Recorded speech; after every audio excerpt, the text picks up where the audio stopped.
Social Art and Culture was founded to use the power of the arts to educate and advance underserved and underserviced communities. Welcome to Impact Moment, brought to you by DCTV. I'm Rebecca Burnett.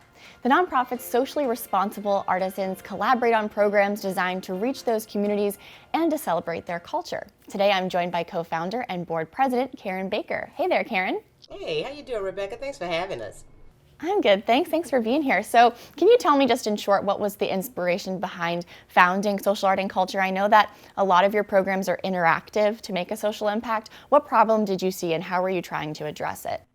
So Social Art and Culture was formed out of one of our annual events, the Black Love Festival. We had been doing it at that time for 12 years and realized we couldn't compact everything into one festival. So how we were going to impact the community beyond 1 year, and decided to create the nonprofit Social Art and Culture in order to make sure that we'd have a space, place, education, resources for artists who, what we would now say, create a social impact. 12 years ago, we weren't really using that term, but we wanted to make sure that they had a place to be educated, a community that they could go to beyond just 1 year that was surrounded by the festival itself. Mm-hmm. And can you tell me, I know that COVID probably threw a wrench into the Black Love Festival during the height of the pandemic, but outside of COVID, what do people expect to see at the Black Love Festival? And I know that 1 year you had a mobile HIV/AIDS testing center. What else can people see when they attend? Yeah, and actually the HIV/AIDS mobile testing has been with the festival since the birth of the festival. So It has been a part of it every single year. We will continue to do it every single year. But additionally, it's really focused on health and wellness. At that time when the Black Love Festival was formed 25 years ago, we had a serious AIDS pandemic here in Washington, D.C., and it was addressing that. When you talk about a problem, it was addressing that problem. And using artists as a vehicle to do that. But we continue to make stage and entertainment part of it.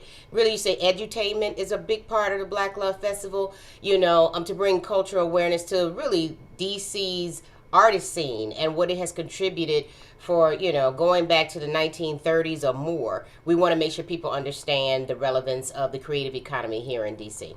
Mm-hmm.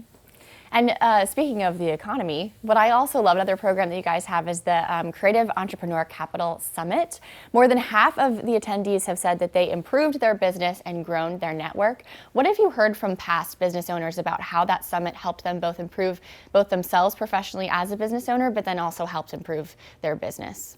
So Creative Entrepreneur Capital Summit was built on wanting to make the creative economy understand how venture capitalist tools could be used for them.